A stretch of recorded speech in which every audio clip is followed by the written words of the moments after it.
नमस्कार, मैं हूं डॉक्टर मुनेश अरोड़ा। खबर है के लिए आज हम एक चर्चा कर रहे हैं।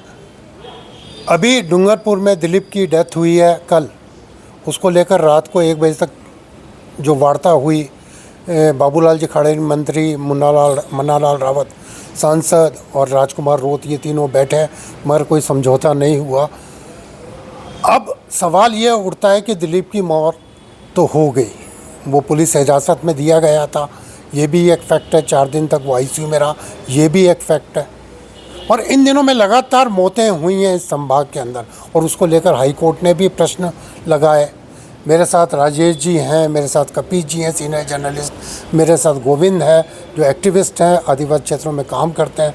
राजेश जी बहुत ज़्यादा एक्टिव हैं आदिवासियों में, कॉमरेड्स के रूप में भी, और जितने भी लेबर क्लास है उसके अंदर बहुत ज़्यादा उनको दुख दर्द को समझते हैं। उनके साथ क्या आखिर थानों में हो रहा है, राजेश जी आप बताएं कि पुलिस ऐसी निर्दयी कैसे होती जा रही है। दरअसल ये जो दिलीप का जो प्रकरण हुआ है डूंगरपुर ज़िले के दोड़ा थाने के अंतर्गत, जिसको चोरी के एक मामले में बातचीत के लिए बुलाया है, और उस बातचीत के दौरान उन्होंने जो थाने के अंदर उनके साथ मारपीट की है और उसके बाद उसकी अस्पताल में मौत हो गई है। दरअसल ये पुलिस कह रही है कि उसकी थाने में तबीयत ख़राब हो गई। तो ये पहली बार ऐसा नहीं हुआ। हमारे उदयपुर में पिछले 1 साल में 8वीं मौत है ये पुलिस हिरासत में, और सभी का यही कहना है कि उसकी तबीयत ख़राब होने से मृत्यु हो गई है। अब ये बड़े आश्चर्य की और वो बड़ी मजाक सी बात है कि आदमी चलता फिरता सही हंसी खुशी जाता है थाने में, और वहाँ पर तबीयत खराब हो जाती है और उसकी मौत हो जाती है। तो इस तरह की जो घटनाएं है, कहीं ना कहीं जो हमारा ये लोकतंत्र की हम लोग बात करते हैं, वो एक तरह से निशाने पे आता है। और पुलिस की जो बात करते हैं वो कहीं ना कहीं जो जनता का जो विश्वास है, जो उम्मीद है, वो कहीं ना कहीं एक तरह से सवाल के घेरे में भी आती है। दरअसल आपको मैं याद दिलाऊँ, पिछले दिनों ही सुप्रीम कोर्ट ने ये राजस्थान के संदर्भ में, खासकर उदयपुर के संदर्भ में ये दिशा निर्देश मांगे थे सरकार से कि ये जो मौतें हुई है 7 पुलिस हिरासत में, उसकी जांच करें। क्यों जो गाइडलाइंस दी थी उन्होंने पुलिस थानों में, किस तरह से व्यवहार हो और किस तरह से सुरक्षा के इंतजाम हो, सीसीटीवी कैमरे हो, तो वो सारे भी रिपोर्ट करें। लेकिन अभी तक सरकार ने, मुझे नहीं लगता इस बारे में कोई रिपोर्ट की होगी, या सरकार इसमें कोई संवेदनशील या चिंतित भी होगी। और इसी को देखते हुए जो पुलिस की हमारा चरित्र है, उसको देखते हुए पिछले 10 साल पहले मुझे याद है, माननीय सुप्रीम कोर्ट का एक प्रकरण में इसी तरह की कोई वारदात हुई थी। उसमें उन्होंने एक टिप्पणी की थी, उन्होंने कि हमारे देश की जो पुलिस है वो एक तरह से वर्दीधारी, हथियारबंद, लाइसेंसधारी गुंडों का गिरोह है। तो ये एक तरह से जो टिप्पणी है, मुझे लगता है कहीं ना कहीं वो बहुत अपमानजनक है। अगर उसको अपमान माने, पुलिस उसको सुधार के रूप में लें। मेरे भी पुलिस में, हमारे परिवार में भी कई लोग ऐसे होंगे जो पुलिस में, लेकिन जो पुलिस की जो कार्य पद्धति है, जो तरीका है, और उसका कारण ये है कि हमारे कहने को तो देश में लोकतंत्र है और लोकतंत्र में सरकार है, लेकिन सरकार और पुलिस जो है एक दूसरे पर निर्भर है। क्योंकि सरकार भी चाहती है कि पुलिस वो सारे गैर कानूनी काम करे, उसका बचाव करे, वो पुलिस उसका बचाव करती है, और वो सरकार भी उसका बचाव करती है, और एक तरह से पूंजीपतियों के साथ मिलकर इनका गठजोड़ बना हुआ है। इसलिए ये जो वारदात, अगर सरकार को थोड़ी बहुत भी शर्म है, तो हम लोग उम्मीद करते हैं कि इस मामले में जो उनको अगर पाप धोने, जनता का विश्वास उनको जीतना है, जो कहते हैं लोक और तंत्र, लेकिन तंत्र को लोक के सामने खड़ा कर दिया इन्होंने। और इतने समय से ये वारदातें लगातार चल रही। और हमारे जो खासकर सांसद हैं, जो हमारे मंत्री है यहाँ से आदिवासी क्षेत्र से, उनके रहते हुए भी इस तरह की वारदातें। और मैं एक बात भी कहना चाहूँगा, शायद विषय से आप समझेंगे अलग है, लेकिन अलग नहीं है।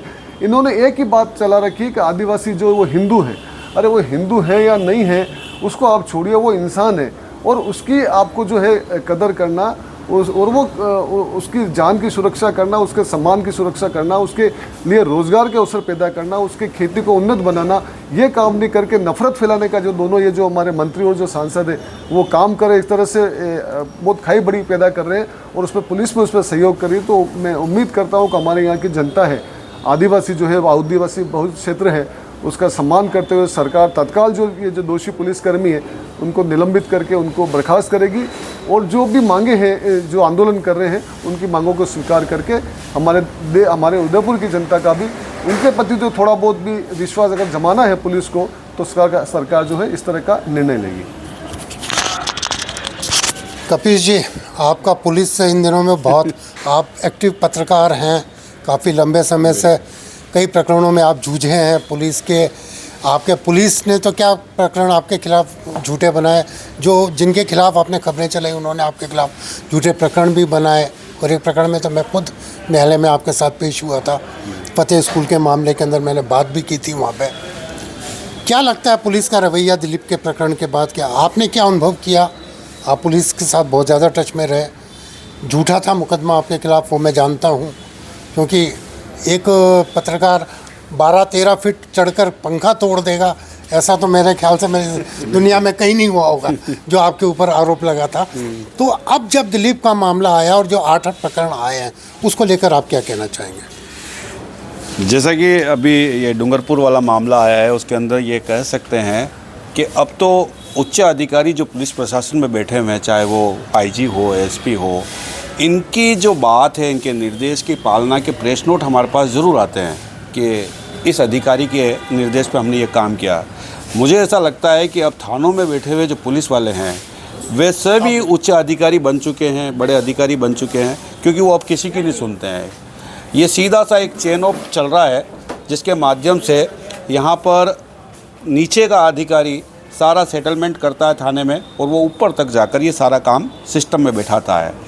दिलीप की बात करें या बावलवाड़ा के जो 2 युवकों को बुरी कदर से पीट कर यहाँ पर भर्ती करवा दिया था, खेरवाड़ा जाके मैंने ग्राउंड जीरो की रिपोर्ट की थी। वहाँ से जब बात सामने आई थी तो लड़के बिल्कुल पूरी तरह से निर्दोष थे। वो भी यहाँ पर सारा सिस्टम इसलिए ऐसा बन गया है कि इन सारे सिस्टम के ऊपर नेताओं का हाथ है, क्योंकि ये जो पुलिस वाले हैं ये सारे इन नेताओं के लिए वो काम करते हैं जो अपराध की श्रेणी में आम जनता की निगाह में आते हैं।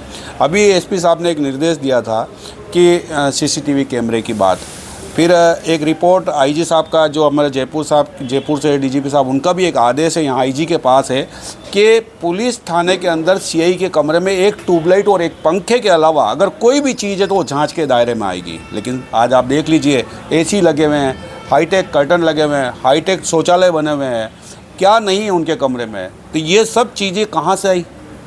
कौन लोग थाना क्षेत्र के जो भामाशाह है वो थाने में पहुँचा रहे हैं?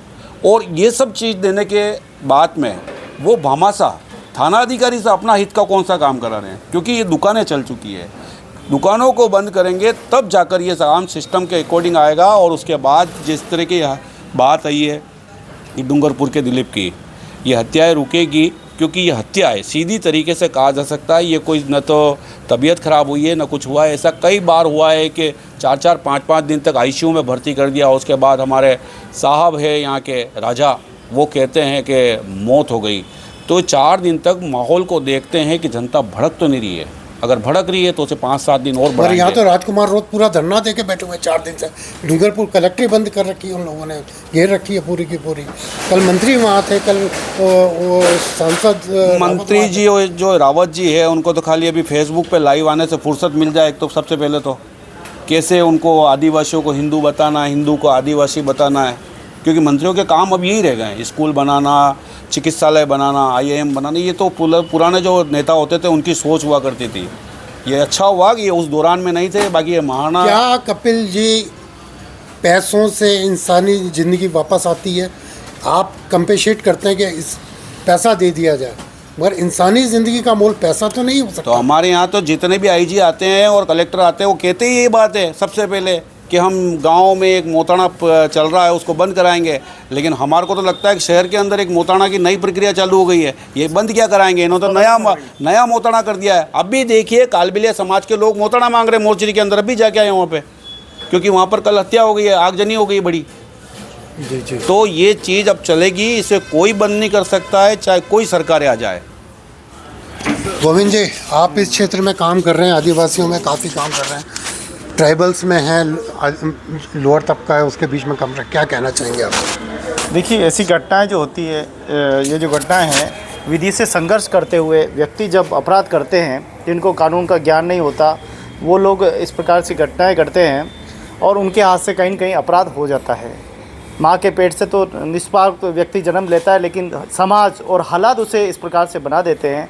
इसीलिए मरता एक नहीं है, मरता तो एक व्यक्ति, लेकिन अर्थियाँ कई लोगों की उठती है। और वो किसी का सहारा था, और वो सारा था, आज वो बेसहारा हो गए। पुलिस को अपना रवैया बदलना पड़ेगा, इस प्रकार की घटनाएं नहीं हो। मैं ये गुजारिश करूंगा कि पुलिस रक्षा के लिए है, रक्षक अगर भक्षक बन जाएंगे तो व्यक्ति कहाँ जाएगा। जो सरकार कहती है कि हम पुलिस की छवि को सुधारेंगे, अच्छा रक्षा का जो माहौल बनाएंगे, लेकिन मुझे कहीं दूर दूर तक ऐसा दिखाई नहीं दे रहा है। अब तो थानों में जाने से ही डर लगने लगा है, लगता है कि आने वाला समय और ज़्यादा ख़राब होने वाला है। ये थे हमारे तीनों साथी जो ये बता रहे थे कि आज पुलिस को लेकर आम जन में क्या छवि बनती है। मेरा मुख्यमंत्री से, विधि मंत्री से, गृह मंत्री से और जो पुलिस के उच्च अधिकारियों को ये नम्र निवेदन है कि पुलिस की छवि को सुधारने की बहुत ज़्यादा ज़रूरत है। सरकार ने अपनी तरफ से नए लॉज ला दिए हैं, नई संहिता ला दी है, नए कानून बना दिए हैं, मगर क्यों ऐसा नहीं हो रहा कि पुलिस की छवि सदा सुधरे। हम चाहते हैं कि पुलिस की छवि को सुधरना चाहिए। और जो ज्ञान प्रकाश पिलानिया ने कहा था मंदिर बनने चाहिए पुलिस स्टेशन, तो मैं कोशिश चाहूँगा कि उच्च अधिकारी व सरकार पुलिस स्टेशन को मंदिर बनाए। बहुत बहुत शुक्रिया। आपके विचार आमंत्रित हैं, इस पर में आप जो कहना चाहें हमें बताएं। नमस्कार।